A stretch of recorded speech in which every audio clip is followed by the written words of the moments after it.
बच्चों हमने लास्ट पढ़ा था कि भाई माइक्रो ऑर्गेनिजम्स एनिमल्स में बीमारियां फैलाते हैं। अभी हम पढ़ेंगे कि माइक्रो ऑर्गेनिजम्स प्लांट्स में भी बीमारियां फैलाते हैं। हम पेज नंबर 24 एनसीईआरटी पे देख रहे हैं, जो बिल्कुल लास्ट वाला पैराग्राफ देख रहे हैं। So disease causing microorganisms in plants. कौन सी माइक्रो ऑर्गेनिजम्स प्लांट्स में कौन कौन सी डिजीज करते हैं और कौन कौन से प्लांट्स में डिजीज करते हैं। कुछ माइक्रो ऑर्गेनिजम्स होते हैं जो कि प्लांट्स में डिजीज करते हैं। कौन कौन से प्लांट्स में डिजीज होती है? Wheat, rice, potato, sugar cane, orange, apple. ठीक है, तो ये सारे प्लांट्स में डिजीजेस होती हैं जो कि माइक्रो ऑर्गेनिजम्स के कारण होती है। किन किन में? फिर से wheat, rice, potato, sugar cane, orange और एप्पल में। ये जो डिजीज है, मतलब ये जो प्लांट को जो बीमारी लगती है उससे क्या होता है? अगर प्लांट को अगर डिजीज लग जाती है माइक्रो ऑर्गेनिज्म के कारण, प्लांट का जो ईल्ड है वो रिड्यूस हो जाता है। ईल्ड का मतलब फाइनल जो प्रोडक्शन, क्रॉप प्रोडक्शन होता है वो कम हो जाता है। ठीक है, फिर अगर आप चाहते हो कि प्लांट को डिजीज ना लगे तो आपको कुछ केमिकल्स यूज करने पड़ते हैं जिनसे वो माइक्रो ऑर्गेनिजम्स मर जाएं। ठीक है, कुछ आपको पेज नंबर 25 पे टेबल बनी हुई है, उसमें प्लांट डिजीज के नाम लिखे हुए हैं और वो डिजीज कैसे कौन से माइक्रो ऑर्गेनिज्म से होती है और कैसे उसका मोड ऑफ ट्रांसमिशन क्या है, मतलब कैसे फैलती है प्लांट्स में, वो है। सबसे पहले डिजीज का नाम है सिट्रस कैंकर। नाम सिट्रस कैंकर है। सिट्रस का मतलब खट्टा, मतलब ये खट्टे फलों में या खट्टी सब्जियों में होती है, जैसे लेमन, टोमेटो, ऑरेंज। ठीक है, ये जो सिट्रस कैंकर करके जो डिजीज है वो इन सारी सब्जियों और फलों में होती है जो खट्टे होते हैं। और ये कौन सा माइक्रो ऑर्गेनिज्म फैलाता है? बैक्टीरिया। ये वाली डिजीज इन प्लांट्स में बैक्टीरिया लगाता है और मोड ऑफ ट्रांसमिशन एयर है। ठीक है, हवा से ये डिजीज फैलती है प्लांट्स में, जिसका नाम है citrus canker. It is done by bacteria और ये इसका मोड ऑफ ट्रांसमिशन एयर होता है। फिर दूसरी डिजीज का नाम है rust of wheat. Rust word का हिंदी मीनिंग होता है जंग लगना। ठीक है, व्हीट मतलब गेहूं। गेहूं के प्लांट्स को जंग लग जाता है, गेहूं के प्लांट में एकदम कीड़े जैसे पड़ जाते हैं। वो कैसे होता है? वो कौन से माइक्रो ऑर्गेनिज्म की वजह से होता है? फंजाई। ठीक है, फंजाई या फंगी की वजह से होता है। और ये कैसे फैलता है? मोड ऑफ ट्रांसमिशन क्या है इसका मोड ऑफ ट्रांसमिशन एयर है, हवा से और सीड्स से। ठीक है, बीजों से, मतलब बीज ही ऐसे आ जाते हैं और उनकी वजह से इनमें माइक्रो ऑर्गेनिजम्स डिजीज कर देता है, जिसका नाम है rust of wheat. Rust of wheat है, इसका मतलब व्हीट में ही ये डिजीज होती है। इसके बाद डिजीज का नाम है येलो वेन मोसैक ऑफ भिंडी ओकड़ा। ठीक है, भिंडी में एक डिजीज होती है yellow vein mosaic. Yellow vein mosaic मतलब एकदम येलोइश हो जाता है, सारा प्लांट येलो हो जाता है। ये वाली डिजीज जो होती है लेडी फिंगर ओकरा, जैसे ओकरा, लेडी फिंगर, भिंडी कहा जाता है, उसमें होती है और ये वायरस के कारण होती है। ठीक है, और इसका मोड ऑफ ट्रांसमिशन, ये वायरस कैसे लगता है भिंडी में? बाय इंसेक्ट, कीड़े के कारण ये वायरस लगता है। ठीक है, इसी टेबल पर से हमारा नेक्स्ट क्वेश्चन है। What is the question? Name some common plant diseases. Name some common plant diseases, their positive microorganisms and their mode of transmission.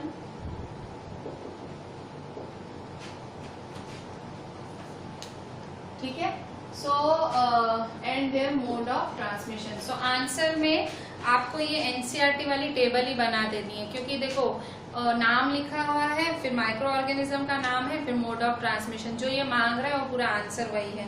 Answer में पेज 25 पे, आंसर पेज 25 पे वो कंप्लीट टेबल ड्रॉ करनी है। ठीक है, complete table. ठीक है, वो सारी टेबल ही बना देनी है। वो जो हेडिंग है some common plant disease caused by micro organisms, वो पूरी टेबल ही आपको इसके आंसर में बना देनी है। ठीक है, सो ये हुआ किसमें, प्लांट्स। देखो मतलब माइक्रो ऑर्गेनिजम्स किसी को नहीं छोड़ते हैं, एनिमल्स को नहीं छोड़ते हैं, प्लांट्स को नहीं छोड़ते हैं। अब आई हमारी बारी। ठीक है, ह्यूमन बींग्स की बारी। ह्यूमन बींग्स आप पहले पढ़ चुके हो पिछले लेक्चर में, भाई हमारे ह्यूमन बींग्स में भी कॉलेरा, टाइफॉइड ऐसा सब करते हैं। अब फूड पॉइजनिंग एक टॉपिक है। सो फूड पॉइजनिंग में क्या होता है, फूड पॉइजनिंग।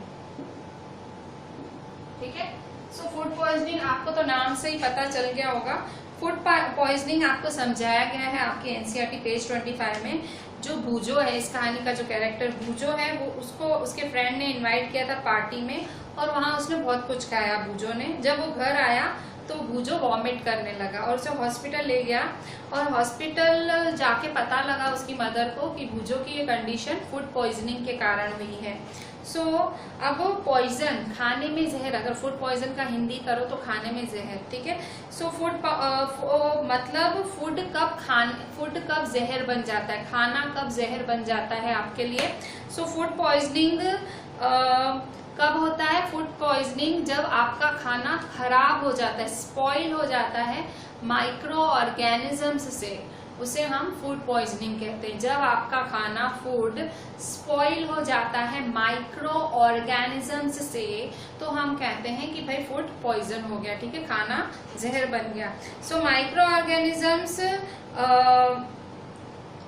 ऑर्गेनिजम्स हमारे फूड पे पैदा होते हैं। कई बारी वो बहुत ज्यादा हार्मफुल सब्सटेंसेस प्रोड्यूस कर देते हैं, और वो हमारे खाने को पॉइजनस बना देता है, और उससे हमें बहुत ही खतरनाक तकलीफ हो सकती है, और इवन डेथ भी हो सकती है। ठीक है, सो हमें कोशिश करनी चाहिए कि हम खाना बचा के रखें, प्रिजर्व करके रखें, कि वो खराब ना हो, खाना खराब ना हो, हमें वैसी कोशिश करनी चाहिए। ठीक है, सो फूड पॉइजनिंग क्या है, फूड पॉइजनिंग जो है, मैं क्वेश्चन लिखवाती हूँ आपको।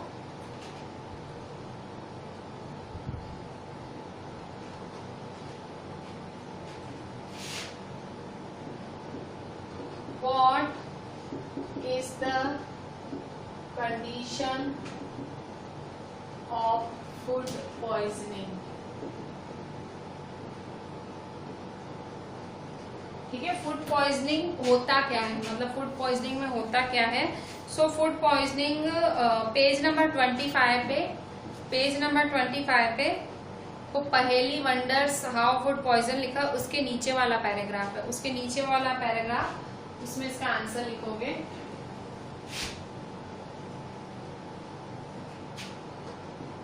Answer, food poisoning could be due to consumption of food spoiled by some microorganisms. Microorganisms that grow on our food sometimes produce toxic substances. These make the food poisonous, causing serious illness and even death. ठीक है, death तक लिखोगे। फिर से page number 25 पे पहेली बनी हुई है ना, पहेली वो लड़की बनी हुई है छोटी सी, जो कि ब्लू बॉक्स में बनी हुई है। उसके नीचे वाले पैराग्राफ में पहली वाली लाइन से चालू करोगे। पेज 25 पे फूड पॉइजनिंग से चालू करोगे, फूड पॉइजनिंग से लिखना चालू करोगे।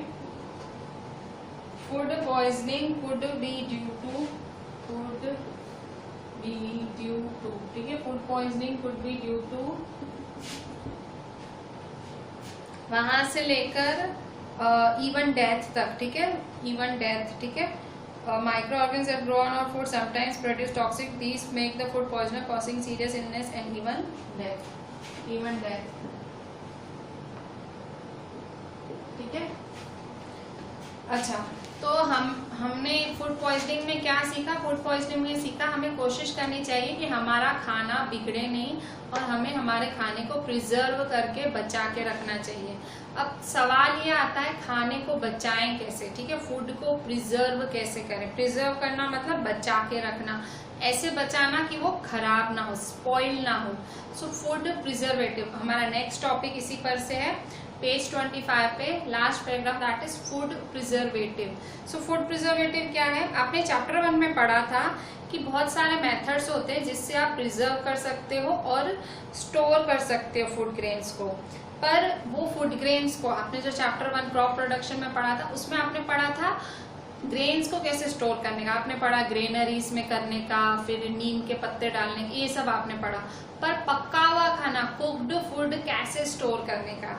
सो आपको देखो, आपने जैसे आपके घर की बात ले लो, अगर आपके घर ब्रेड आई है, ठीक है, सो ब्रेड बहुत टाइम तक अगर यूज नहीं की, सो अगर मॉइस्ट कंडीशन की वजह से उस पर फंगस अटैक करेगा, ठीक है। सो माइक्रो ऑर्गेनिजम्स हमारा खाना स्पॉइल कर देते हैं। तो जो स्पॉइल्ड फूड है, जो खाना सड़ जाता है, माइक्रो ऑर्गेनिजम्स की वजह से जो खाना सड़ जाता है, सो माइक्रो ऑर्गेनिजम्स के सड़ने की वजह से वो खराब स्मेल, मतलब एक खराब स्मेल आती है उस खाने में से, और टेस्ट करने में भी वो खराब होता है खाना, बैड टेस्ट होता है और कलर भी बदल जाता है खाने का, ठीक है। सो मतलब आप बोल सकते हो कि जो खाना स्पॉइल हुआ, खाना खराब हुआ, वो एक केमिकल रिएक्शन जैसा हुआ। केमिकल रिएक्शन जैसा ही हुआ ना, कलर चेंज हुआ, स्मेल चेंज हो गई, टेस्ट चेंज हुआ, तो that was a chemical reaction, एक केमिकल रिएक्शन जैसा हो गया, ठीक है। सो अगर अभी देखो, अभी मैं आपको सामने एक एग्जांपल देती हूँ, इसमें भी दिया हुआ, मैं आपको वही बता रही हूँ, ठीक है, कि आप मैंगोस लाए, कुछ मैंगोस लाए, पर कुछ दिनों तक आप वो मैंगोस खा नहीं पाए, ठीक है। फिर आपने थोड़े दिनों बाद जब वो मैंगोस खोल के देखे, आपने देखा सड़ गए हैं, पूरे सड़ गए हैं और आपको फेंकने पड़े, ठीक है। पर आपकी दादी माँ है, आपकी दादी माँ ने मैंगो पिकल का अचार मैंगो पिकल बनाया, ठीक है, आम का अचार बनाया। अब वो आम का अचार इतने लंबे लंबे समय तक पड़ा होता है और खराब नहीं होता है। अब आप सोचो क्यों? आप मैंगो लाए थे, आपने मैंगो थोड़े दिन रखा, थोड़े दिनों में वो खराब हो गया, फेंकना पड़ा। आपकी दादी माँ आम का अचार, मैंगो पिकल बनाती है और वो मतलब मेरे ख्याल से 5-6 महीने, साल तक बिगड़ता नहीं, आप खाते ही हो। क्यों? सो कच्ची कैरी का अचार बोलते हैं ना, कैरी का अचार। सो कैरी का अचार बिगड़ता क्यों नहीं है? सो आपकी जो दादी माँ है वो प्रिजर्विंग मेथड यूज करती है, मतलब उसकी कैरी बची रहे, उसका अचार बचा रहे, उसके लिए कोई घरेलू प्रिजर्वेशन के नुस्खे लगाती है, तभी वो अचार एकदम अच्छा रहता है थ्रू आउट द ईयर, ठीक है। सो कुछ घरेलू नुस्खे, कुछ फूड प्रिजर्वेशन के नुस्खे जो आप अपने घरों में आजमा सकते हो, जिससे आपका खाना प्रिजर्व्ड रहे, फूड प्रिजर्व रहे और आपको फूड सड़े नहीं, फूड पॉइजनिंग ना हो, ठीक है। सो इससे पहले आप एक क्वेश्चन लिख लें कि फूड प्रिजर्विंग है क्या, ठीक है। सो एक क्वेश्चन हम लिखते हैं इससे रिलेटेड, What are preservatives, ठीक है। अच्छा, What do you mean by food preservation? पहले तो food preservation क्या है? What do you mean by food preservation? खाने को बचाने का मतलब क्या? खाना बचाना है, उसका मतलब क्या? प्रिजर्वेशन मतलब बचाना, खाने को बचाने का मतलब क्या? So, the process of preserving food items to prevent the spoilage from microorganisms. The process of preserving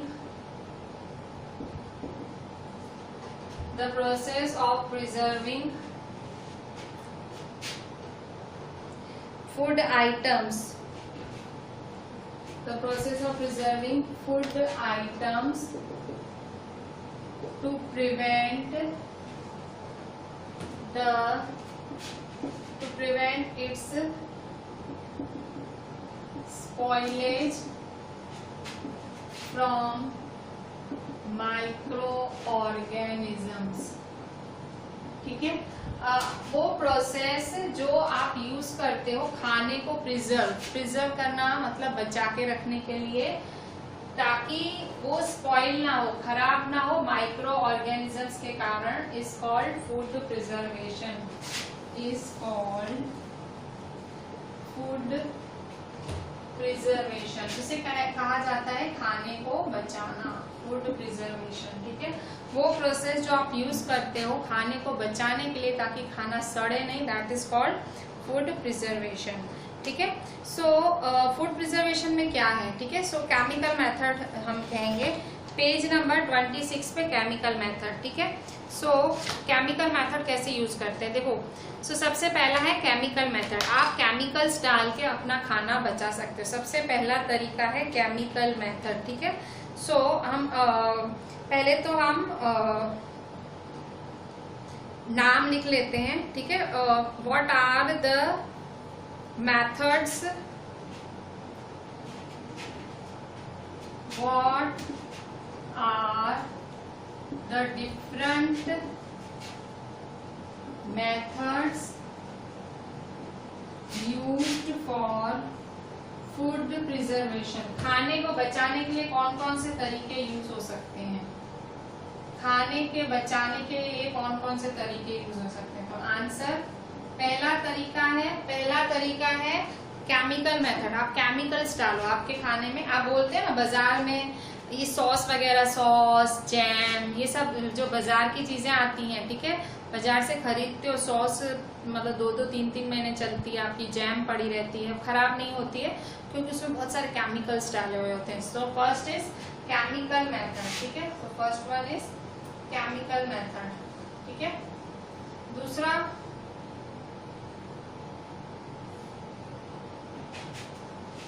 दूसरा मेथड है प्रिजर्वेशन बाय कॉमन सॉल्ट, ठीक है।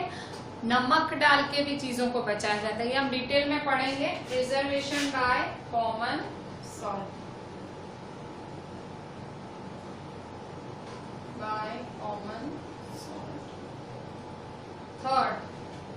तीसरा तरीका है प्रिजर्वेशन बाय शुगर। इवन चीनी, बहुत सारी चीनी डाल के भी खाने को बचाया जा सकता है। So preservation by sugar, sorry preservation by sugar, salt नहीं, sugar, by sugar. Fourth,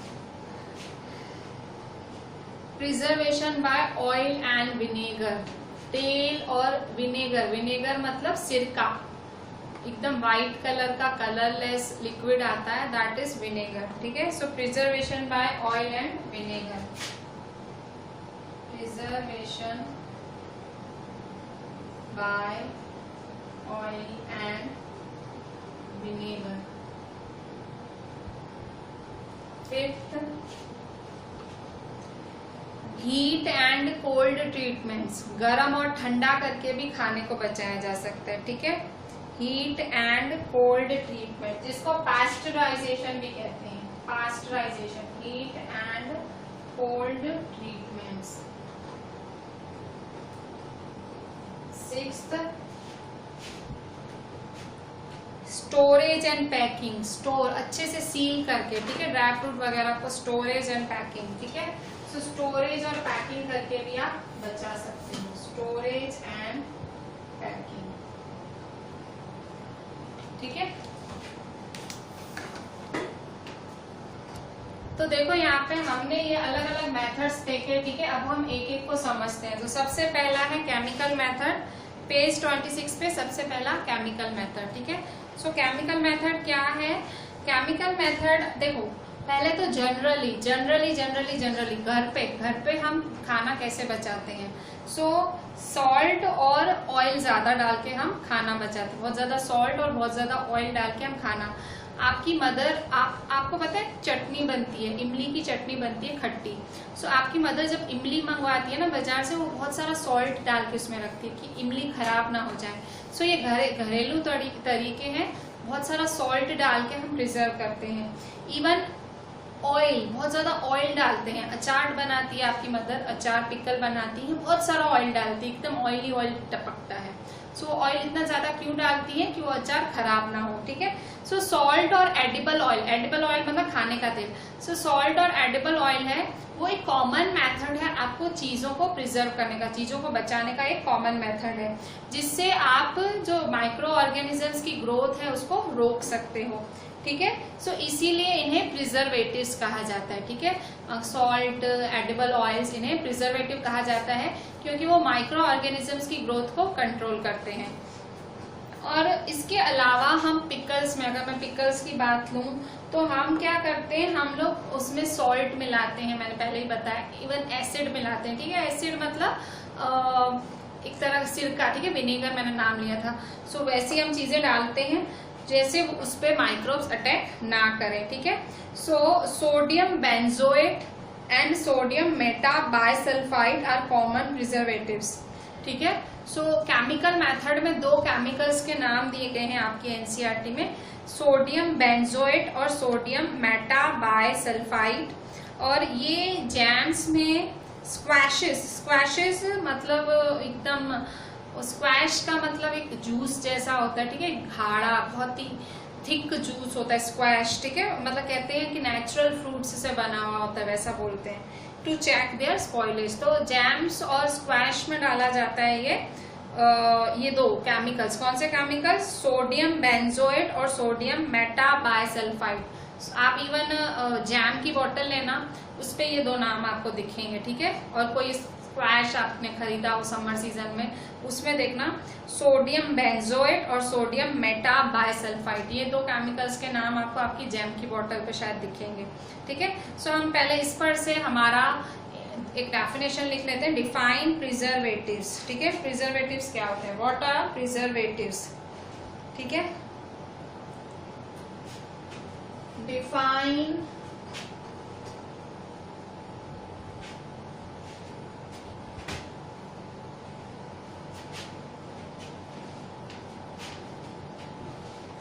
question लिखेंगे,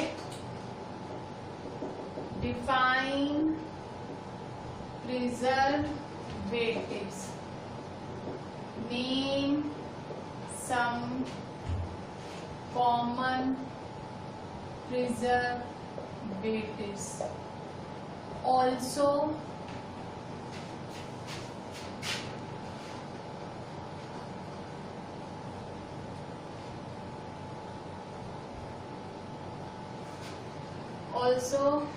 name some chemical preservatives, ठीक है। कॉमन प्रिजर्वेटिव्स के बारे में भी लिखो और केमिकल प्रिजर्वेटिव्स के बारे में लिखो। तो केमिकल प्रिजर्वेटिव तो मैंने दो नाम लिए अभी, और कॉमन में एडिबल ऑयल और सॉल्ट लिख सकते हो, ठीक है। एंड एडिबल ऑयल और सॉल्ट, ठीक है। So answer is define preservatives. तो प्रिजर्वेटिव्स को कैसे डिफाइन करेंगे? The chemicals which are used to check the growth of microorganisms in food for preserving food. The chemicals which are used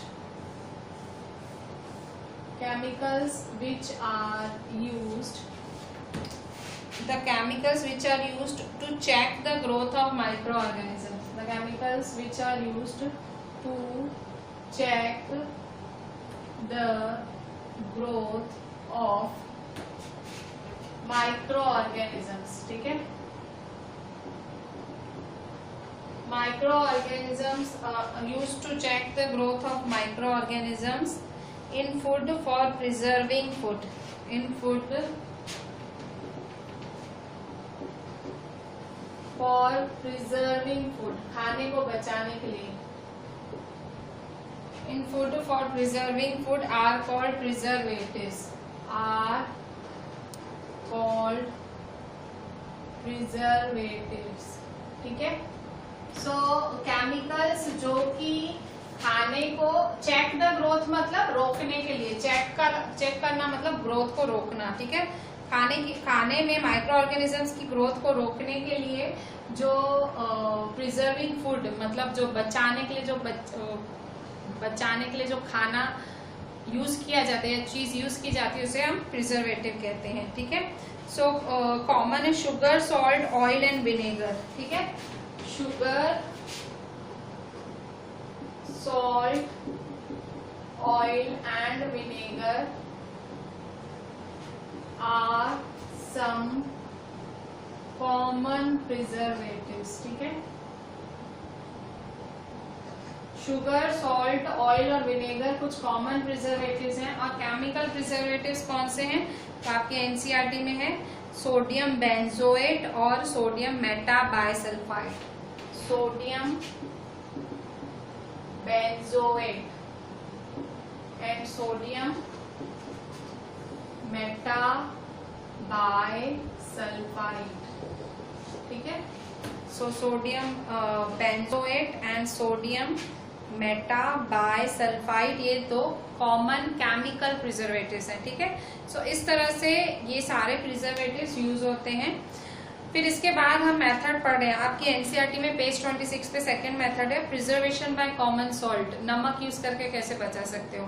तो common salt meet और fish को preserve करने के लिए काम आता है। बहुत सारा मीट और फिश लाए हैं तो उसमें बहुत सारा नमक डाल के रखें, वो मतलब अच्छा रहेगा थोड़े टाइम के लिए। मीट और फिश को ड्राई सॉल्ट से उसको कवर करके रखा जाता है ताकि उसके ऊपर बैक्टीरिया की ग्रोथ ना हो, ठीक है। और इवन सॉल्टिंग, मतलब नमक बहुत सारा आंवलों में, आंवला आपकी मदर लेती होगी बहुत सारा, मतलब जब सीजन होती है तो आंवला लेती है, काफियों को आंवले बहुत अच्छे लगते हैं। सो आपकी मदर भी आंवले में बहुत सारा नमक डाल के रखती होगी। इवन कच्ची कैरी में भी बहुत सारा नमक डाल के रखा जाता है। और टैमरिंड, ठीक है, मैंने आपको इमली बोली थी ना, इमली टैमरिंड, इवन आपके किचन में जाके देखना आपकी मदर ने बहुत सारा नमक डाला होगा टैमरिंड में, इमली को बचाने के लिए कि इमली खराब ना हो। सो टैमरिंड में नमक डाला जाता है। उसके बाद प्रिजर्वेशन बाय शुगर। शुगर से कैसे प्रिजर्व किया जाता है। So jams, jellies, squashes are preserve by sugar. Sugar से आप जैम्स, स्क्वैशेस और जेलीज को प्रिजर्व कर सकते हो। जो शुगर है वो मॉइस्चर कम करती है, जो मॉइस्चर का कंटेंट होता है, जो गीलापन, नमी, देखो मॉइस्चर की वजह से बैक्टीरिया होता है, ठीक है। सो वो मॉइस्चर का कंटेंट कम करती है जिसकी वजह से बैक्टीरिया नहीं होता। इनहिबिट मतलब रोकता है। शुगर की वजह से जो इवन आप कभी जैम को नोटिस करना, अगर जैम को आप जमाओ उसमें आपको ऐसे बाकायदा आपको शुगर के दाने दाने दाने दाने दिखेंगे। उसमें बाकायदा इतनी शुगर डाली जाती है ताकि वो प्रिजर्व्ड रहे, ठीक है। So jams, jellies are preserve by sugar. और शुगर क्यों यूज करते हैं कि वो जो मॉइस्चर कंटेंट है वो कम करती है और उसकी वजह से जो बैक्टीरिया की ग्रोथ है वो कम होती है, ठीक है। फिर ऑयल और विनेगर यूज किया जाता है प्रिजर्वेशन के लिए। ऑयल और विनेगर, सो ऑयल बहुत सारा मैंने आपको कहा था एडिबल ऑयल, विनेगर मतलब सिरका, व्हाइट कलर का कलरलेस लिक्विड।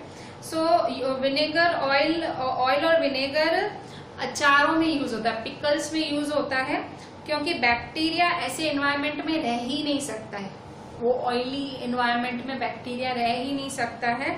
सो इसीलिए बहुत सारा ऑयल डाल के रखी जाती है पिकल्स, और ठीक है, पिकल्स में बहुत सारा ऑयल डाल के रखा जाता है, ठीक है, क्योंकि बैक्टीरिया उसमें ग्रो ही नहीं कर पाता है, ठीक है। वेजिटेबल्स, फ्रूट्स, फिश, मीट, इनको भी इसी मेथड से बचा के रखा जाता है। फिर हीट एंड कोल्ड ट्रीटमेंट, ये ट्रीटमेंट थोड़ा आप समझना, ये थोड़ा कॉमन नहीं है। हीट एंड कोल्ड ट्रीटमेंट क्या है। अच्छा, आप हीट एंड कोल्ड ट्रीटमेंट का बेस्ट एग्जांपल, रोज सुबह दूध वाला आता है, ठीक है, आपके घरों में। सो मम्मी का पहला काम क्या होता है, दूध को उबालना, बॉईल करती है, फिर उसको ठंडा करने रखती है और फिर फ्रिज में डालती है। मम्मी ने क्या किया, heat and cold. So best example है दूध का। रोज जो आप दूध लेते हो, दूध वैसे अगर आपकी मदर उसको उबालती नहीं, ऐसे ही बाहर रख देती तो खराब हो जाता, ठीक है, या तो गर्म करके बाहर ही छोड़ देती, अंदर करती नहीं ठंडा करने, तो भी शायद आपका दूध खराब हो जाता। तो मम्मी क्या करती है, heat and cold method use करती है। सो अच्छा, इसका कारण क्या है, मम्मी जब आपका ये दो दूध जो बॉईल करती है, सो बॉइलिंग से जो माइक्रो ऑर्गेनिजम्स है वो मर जाते हैं। और जब आप उसको रेफ्रिजरेटर पे रखते हो, जब आप उसको फ्रिज में रखते हो, पहले तो आपने बॉईल करके माइक्रो ऑर्गेनिजम्स मार दिए, ठीक है, अब फिर आप रेफ्रिजरेटर में रखते हो, मतलब माइक्रो ऑर्गेनिजम्स की ग्रोथ आपने पूरी खत्म कर दी, इनहिबिट कर दी। अब माइक्रो ऑर्गेनिज्म, और इतने लो टेम्परेचर पे माइक्रो ऑर्गेनिजम्स आएंगे ही नहीं, ठीक है। सो इवन आपने पेस्चराइज्ड मिल्क का नाम सुना होगा, जो वो ऐसे पेस्चराइज्ड मिल्क होता है जो टेट्रापैक्स वगैरह में आते हैं। इन मिल्क को तो आपको बॉईल करने की भी जरूरत नहीं पड़ती, क्योंकि फैक्ट्रीज में ही इन्हें पेस्चराइज किया जाता है, ठीक है। So pasteurised milk can be consumed without boiling as it is free from harmful microbes, ठीक है।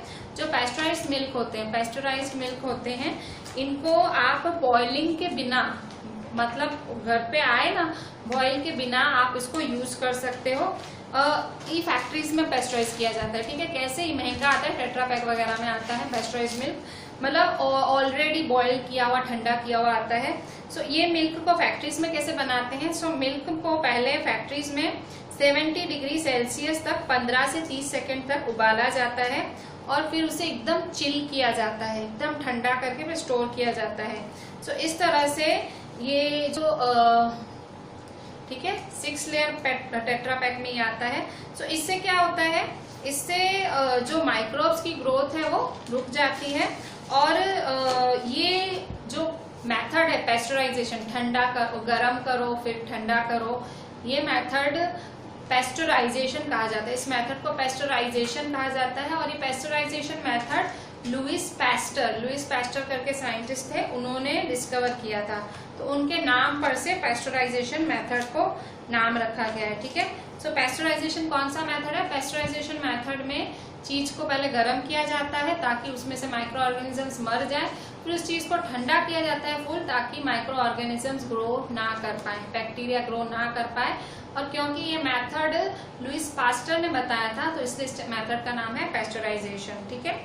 लास्ट हमारा तरीका है स्टोरेज एंड पैकिंग, ठीक है। स्टोरेज एंड पैकिंग तो आपने देखा होगा ड्राई फ्रूट और इवन वेजिटेबल्स भी आजकल, ठीक है, ड्राई फ्रूट, वेजिटेबल्स, ये सारी चीजें बिल्कुल एयर टाइट पैकेट्स में बेची जाती हैं, एकदम पैक होते हैं, ठीक है, हवा पास ना हो।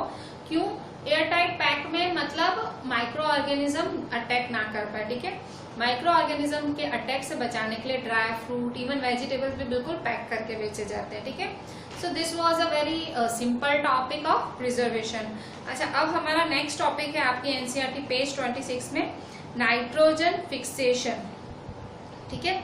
नाइट्रोजन फिक्सेशन का मतलब नाइट्रोजन को फिक्स करना, मतलब नाइट्रोजन को फिक्स करना, मतलब नाइट्रोजन को यूटिलाइज करना या नाइट्रोजन को वापस देना, ठीक है।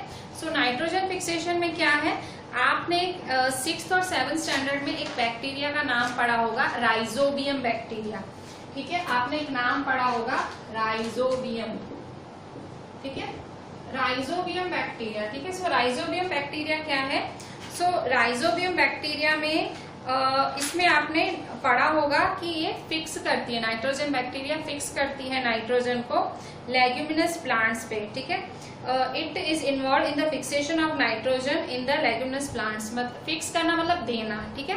सो ये जो राइजोबियम बैक्टीरिया है, राइजोबियम बैक्टीरिया कहाँ पाई जाती है?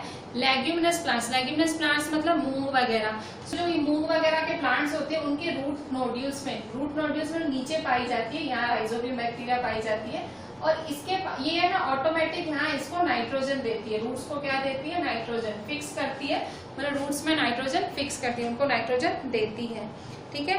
So rhizobium lives in the root nodules of leguminous such as beans and peas, ठीक है। बीन्स, पीस, मूंग, इन सब के जो रूट नोड्यूल्स पे राइजोबियम बैक्टीरिया रहता है और उन्हें नाइट्रोजन देता रहता है। सो इनके बीच में सिम्बायोटिक रिलेशनशिप होता है। सिम्बायोटिक मतलब जो राइजोबियम बैक्टीरिया इनको नाइट्रोजन देता है रूट्स को, और रूट्स बदले में उसको अपने पास रहने देते हैं, अपनी जड़ों में उसको रहने की जगह देते हैं, और उसको पानी जो ऑब्वियसली रूट्स में हम पानी वगैरह डालते हैं, मिनरल्स, सो वो सारा उसको मिलता है। तो ये सिम्बायोटिक रिलेशन हुआ, ठीक है। रूट नोड्यूल्स बोलता है मैं तुझे नाइट्रोजन दूंगा, नाइट्रोजन प्रोटीन बनाने के काम आता है, और प्लांट्स बदले में रूट नोड्यूल्स को रहने के लिए जगह देते हैं। रूट नोड्यूल्स मतलब राइजोबियम बैक्टीरिया रूट नोड्यूल्स पे रहता है। नोड्यूल्स मतलब रूट्स, बहुत सारे रूट्स, उसे नोड्यूल्स, रूट नोड्यूल्स मतलब बहुत सारे गुच्छे रूट्स के, ठीक है। सो इन दोनों के बीच में क्या है? सिम्बायोटिक रिलेशनशिप है, ठीक है। सो सच मीन्स मतलब नाइट्रोजन फिक्स करना मतलब नाइट्रोजन देना, ठीक है। कई बारी sometimes nitrogen get fix through the action of lightning, कई बारी बिजली चमकने की वजह से भी नाइट्रोजन मिल जाता है नीचे धरती पे प्लांट्स को। नाइट्रोजन बिजली चमकने से भी प्लांट्स को नाइट्रोजन मिल जाता है, ठीक है। तो पर ऐसा होने के बावजूद, मतलब इतना सारा हम एटमॉस्फेयर नाइट्रोजन से ले रहे हैं, मतलब बिजली चमकने से मिल रहा है, फिर राइजोबियम बैक्टीरिया भी एटमॉस्फेयर से लेके मतलब कहाँ दे रहा है, रूट नोड्यूल्स को दे रहा है। सो इतना सारा जो हम एटमॉस्फेयर से नाइट्रोजन लेते हैं, सो नाइट्रोजन कम नहीं हो जाएगा एटमॉस्फेयर में, नो, कांस्टेंट ही रहता है। तो वही है नाइट्रोजन साइकिल। आप नाइट्रोजन साइकिल में पढ़ोगे अभी डिटेल में। सो यही चीज आपको नाइट्रोजन साइकिल में बताई गई, जो कि लास्ट पेज 27 है आपकी एनसीईआरटी में, कि नाइट्रोजन सॉरी, कि नाइट्रोजन फिक्स कैसे होता है भाई। अच्छा, आपको देखो टोटल 100% गैसेस होंगी, ठीक है, air is made up of gases, ठीक है। तो उसमें से नाइट्रोजन है 78%। नाइट्रोजन हमारे एटमॉस्फेयर में, एयर में है 78%, सबसे ज्यादा नाइट्रोजन ही है, ठीक है। सो ये जो नाइट्रोजन है वो मतलब बैक्टीरिया, राइजोबियम बैक्टीरिया लेती है, एब्जॉर्ब करती है, फिर रूट्स को देती है। फिर ये लाइटनिंग से भी ये नाइट्रोजन प्लांट्स को मिलता है। सो ये नाइट्रोजन उतना का उतना कैसे रहता है एटमॉस्फेयर में, 78% का 78% क्यों रहता है, कैसे रहता है। सो यही चीज आप नाइट्रोजन साइकिल में पढ़ोगे, ठीक है। इससे पहले थोड़े से आप ये जो हमने अभी पढ़ा 3-4 क्वेश्चंस पढ़े, उसके रिलेटेड थोड़े क्वेश्चन लिख लो। which microorganisms is called nitrogen fixing bacteria, which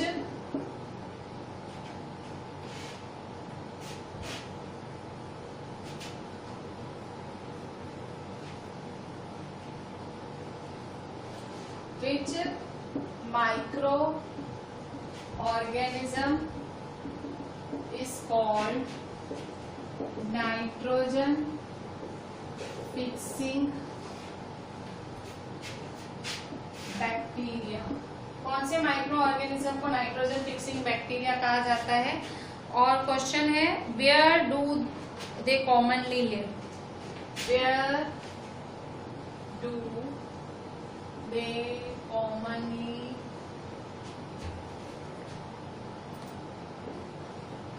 live, ठीक है। सो आंसर क्या है, कौन से माइक्रो ऑर्गेनिज्म को नाइट्रोजन फिक्सिंग बैक्टीरिया कहा जाता है। So the answer is rhizobium bacteria. कौन सा बैक्टीरिया है, राइजोबियम बैक्टीरिया। और ये कहाँ पाया जाता है, rhizobium bacteria is called nitrogen fixing bacteria. और ये कहाँ रहता है, it lives in the root nodules of leguminous plants. So it lives in the root nodules of the leguminous plants। जो जड़ें होती हैं प्लांट्स की, ये वहां पाया जाता है, ठीक है। ये राइजोबियम बैक्टीरिया प्लांट की जड़ों में पाया जाता है, ठीक है। नेक्स्ट क्वेश्चन है what do you mean by symbiotic relationship, ठीक है। ये तो आपने 7th में भी पढ़ा था मेरे ख्याल से। What do you mean by symbiotic relationship. तो सिम्बायोटिक रिलेशनशिप में क्या होता है, दोनों ऑर्गेनिजम्स एक दूसरे को खाना पानी देते हैं, ठीक है। So what do you mean by symbiotic relationship, what do you mean by symbiotic relationship, ठीक है। सो सिम्बायोटिक रिलेशनशिप का मतलब क्या है, जब किसी रिलेशनशिप में दोनों ऑर्गेनिजम्स एक दूसरे को साथ देते हैं, भाई एक दूसरे को हेल्प करते हैं सरवाइव करने में, उसे हम कहते हैं सिम्बायोटिक रिलेशनशिप, ठीक है। So answer is the relationship between two organisms, the relationship between two organisms in which both the organisms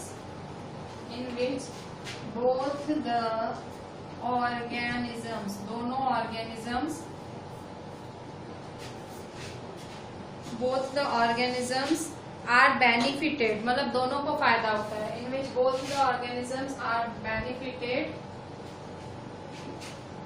is called symbiotic relationship। Next question, what is the percentage of nitrogen in the air, ठीक है। So 78%, very easy question। What is the percentage of nitrogen in the air. ठीक है, सो air में percentage कितना है? So answer is 78%. ठीक है, सो 78% है नाइट्रोजन का परसेंटेज. ठीक है, सो अभी हम हमारा जो नाइट्रोजन साइकिल है वो स्टार्ट करते हैं. बच्चों, ये जो नाइट्रोजन साइकिल है ये आपकी स्टैंडर्ड 9th में भी बहुत सारी साइकिल्स है. वाटर साइकिल, नाइट्रोजन साइकिल, ऐसे बहुत सारी साइकिल्स हैं. सो नाइट्रोजन साइकिल एक बहुत इंपॉर्टेंट टॉपिक है. आपको स्टैंडर्ड 9th में भी वैसा का वैसा बिल्कुल सेम टू सेम है. सो मुझे अच्छे से समझाना है. सो फिलहाल मैं एक्सरसाइज करवा लेती हूँ. We will cover nitrogen cycle in the next lecture. पहले हम एक्सरसाइज कर लेते हैं. पेज 29 आपके एनसीईआरटी में एक्सरसाइज है. पेज 29 आपकी एनसीईआरटी टेक्स्ट बुक में.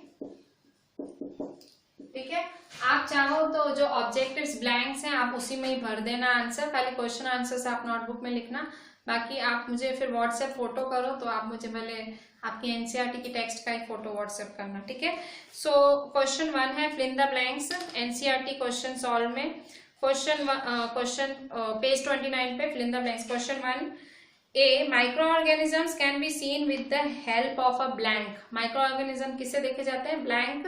So answer is microscope. Microorganisms को आप माइक्रोस्कोप से ही देख सकते हो. So B मतलब फर्स्ट का A का आंसर है microscope. B. Some bacteria fix blank nitrogen from air and enhance fertility of soil. क्या फिक्स करते हैं? क्या लेते हैं? नाइट्रोजन. ठीक है, नाइट्रोजन लेना या देना, दैट मीन्स फिक्सिंग नाइट्रोजन. ठीक है, some bacteria fix nitrogen from air. ठीक है, nitrogen. C. Alcohol is produced with the help of blank. So alcohol कैसे बनता है फैक्ट्रीज में? East, YEAST. अल्कोहल ईस्ट से बनता है. D. Cholera is caused by. Cholera कौन फैलाता है? So cholera is caused by blank. Blank में आएगा बैक्टीरिया, BACTERIA, बैक्टीरिया. क्वेश्चन 2 है आपका टिक द करेक्ट आंसर्स. ठीक है, टिक द करेक्ट आंसर्स में क्वेश्चन 2 का पहला फर्स्ट वाला एमसीक्यू है. A. Yeast is used in the production of 1 sugar, 2 alcohol, 3 hydrochloric acid, 4 oxygen. So the answer is, सही आंसर क्या है? इसका सही आंसर है अल्कोहल. अभी अभी ब्लैंक्स में भी आया. So yeast is used in the production of alcohol. ठीक है, बी है the following is an antibiotic. 4 option है, उसमें से एक एंटीबायोटिक है. सो एंटीबायोटिक तो बहुत आपको आराम से मिल जाएगी. फर्स्ट है सोडियम बाइकार्बोनेट. सोडियम बाइकार्बोनेट नहीं है. फिर सेकंड स्ट्रेप्टोमाइसिन. हाँ, स्ट्रेप्टोमाइसिन इज एन एंटीबायोटिक. तो सेकंड स्ट्रेप्टोमाइसिन पे टिक करो. C. Carrier of malaria causing protozoa is. ठीक है, मलेरिया कौन फैलाता है? मलेरिया फैलाने का कैरियर कौन है? So A female anopheles mosquito, B 2 first female anopheles mosquito. ठीक है, तो फीमेल एनोफिलिस मॉस्किटो था ना, मलेरिया कौन फैलाता था? सो फर्स्ट वाला ही सही है, टिक कर दो. आगे क्यों पढ़े? आंसर पता लगे तो आगे क्यों पढ़े? So first female anopheles mosquito पे टिक कर दो. D. The most common carrier of communicable disease. Communicable disease फैलाने वाला सबसे कॉमन हाउस फ्लाई. ठीक है, मक्खी, ये पढ़ा था आपने. सो 2 हाउस फ्लाई पे टिक करो. डी. कॉमन कैरियर कौन है बीमारी फैलाने वाला? सेकेंड ऑप्शन हाउस फ्लाई, टिक करो. पेज 29 पे एनसीईआरटी की टेक्स्ट बुक खुली होगी तो ही समझ आएगा मैं क्या बोल रही हूँ, वरना तो सब बाउंसर जाएगा, बाउंसर. ठीक है, बुक साथ में रखना तो ही पता लगेगा, वरना कुछ नहीं. ई देखो, द ब्रेड और idli dough rises because of. Bread और इडली का जो डो मतलब जो उसका आटा या बैटर होता है वो फूल क्यों जाता है? सो आंसर क्या है? आंसर है क्योंकि उसमें जो ईस्ट है वो डेवलप हो जाते हैं. सो आंसर क्या लिखोगे? 3. थर्ड नंबर टिक करो. Growth of yeast cell. ठीक है, YEAST, growth of yeast cell. Yeast grow होता है इसलिए वो फूलता जाता है. ठीक है. The process of conversion of sugar into alcohol. Is called, ठीक है। जब आप शुगर को अल्कोहल में कन्वर्ट करते हो उसे क्या कहते हैं, उस प्रोसेस को कहा जाता है फर्मेंटेशन, ठीक है। सो आंसर इज 3, शुगर को अल्कोहल में कन्वर्ट करते हैं उसे कहा जाता है फर्मेंटेशन, ठीक है। फिर नेक्स्ट क्वेश्चन 3 है, match the organisms in column A with their action in column B, ठीक है। मैच ए विद बी है, सो बैक्टीरिया के साथ किसे मैच करना है, बैक्टीरिया के साथ मैच करना कॉसिंग कॉलेरा, ठीक है। बैक्टीरिया के साथ कॉसिंग कॉलेरा। सेकेंड है राइजोबियम, राइजोबियम के साथ किसे मैच करोगे, सो राइजोबियम के साथ ए फिक्सिंग नाइट्रोजन, राइजोबियम क्या करती है, नाइट्रोजन को एब्जॉर्ब करती है, फिक्सिंग नाइट्रोजन, फिक्स करना मतलब एब्जॉर्ब करना, ठीक है। थर्ड लैक्टोबैसिलस, लैक्टोबैसिलस क्या है, सो लैक्टोबैसिलस 3 के साथ क्या आएगा, सेटिंग ऑफ कर्ड, 3 के साथ बी, ठीक है। 3 के साथ बी सेटिंग ऑफ कर्ड, दही का जमना। नेक्स्ट है ईस्ट, YEAST, ईस्ट के साथ क्या आएगा, 4th C baking of bread, bread का बेक होना, 4th का क्या आएगा C baking of bread, bread का बेक होना, ठीक है। फिर प्रोटोजोआ, प्रोटोजोआ कौन है, मलेरिया कॉज करता है, 5 का डी, प्रोटोजोआ के साथ कॉजिंग मलेरिया। और 6th क्या है, 6th है आपका वायरस, तो वायरस के साथ क्या आएगा, वायरस एड्स, ठीक है। वायरस एड्स किससे फैलता है, HIV से फैलता है ना, HIV, so that is a virus, ठीक है। सो कॉजिंग एड्स F, ठीक है। So with this today we are completing our lecture, next lecture में मेरे ख्याल से आराम से ये चैप्टर खत्म हो जाएगा। So mostly we have done everything, please write each and everything in your notebook, और ये भले ऑब्जेक्टिव्स आप मेरे को आपकी टेक्स्ट बुक में ही लिख के मुझे व्हाट्सएप करिएगा। Please do everything very neatly and text book साथ में लेके बैठिएगा, ठीक है। बिना टेक्स्ट बुक के लेक्चर देखने का कोई मतलब नहीं है। चले, थैंक यू।